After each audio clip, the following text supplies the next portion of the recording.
सईदाबाद में कल शब सदर फेस्टिवल जोश खरोश के साथ मनाया गया। ये त्यौहार दिवाली के दूसरे दिन हर साल मनाया जाता है।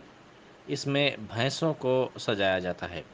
निज़ाम के दौर हुकूमत से ये रिवायत चलती आ रही है। यादव तबका हर साल ये फेस्टिवल रिवायती जोश व खरोश के साथ मनाता है।